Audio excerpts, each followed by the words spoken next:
Landbounuus word met trots aan jou gebring deur Laveld Agrochem. Saam boer ons vooruit. En Tony Sleebos, hy is die ADI formuleerder by Laveld Agrochem. Goeiemôre, baie welkom. Môre Dawie. ADI, hoe werk dit en hoe werk dit om bek en klou te bekamp? ADI is in 2017 suksesvol geformuleer. Ons het daarna met 5 registrasie in Suid-Afrika ontvang en toe doen ons 'n spesifieke toets by ondersupport vir die bek en klou seervirus. Daarbey saam met ons een van die hoogste effektiwiteitsvlak ontsmettingswaardes gekry. Ons het die produk begin uitvoer verlede jaar na Slowakië en Hongarye toe waar daar 'n bek en klou seer uitbraak was en dis suksesvol daarso aangewend.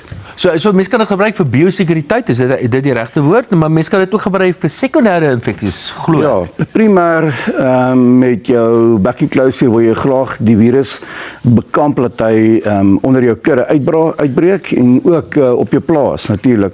Maar sou hy dan daar wees met die blaasie en die sere wat hy veroorsaak, is daar 'n sekondêre bakterieële infeksie en dan kan ADI op daai sere suksesvol gespuit word om dit te ontsmet. So ADI het baie spesifieke eienskappe. Vertel my daarvan. Baie belangrik is ons stel onder die top 3 effektiwiteits ontsmettingswaardes wêreldwyd. Baie belangrik.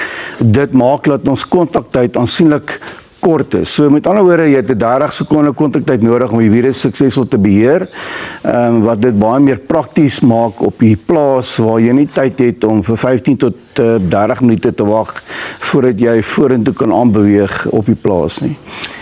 Baie belangrik ook daarbey is, ons kan die beste ontsmettingsproduk in die wêreld hê, maar as hy nie bekostigbaar is nie, dan gaan niemand dit koop nie. Dit is wat een van ons eienskappe is, dat ons is bekostigbaar vir die boere. Wat is die produk? Word het gespuit, word dit aangesmeer, is dit 'n salf, hoe werk dit?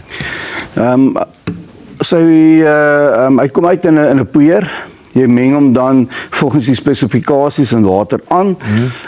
Hy is onmiddellik effektief en dan sprei jy hom oralste waar jy hom aangewend wil hê.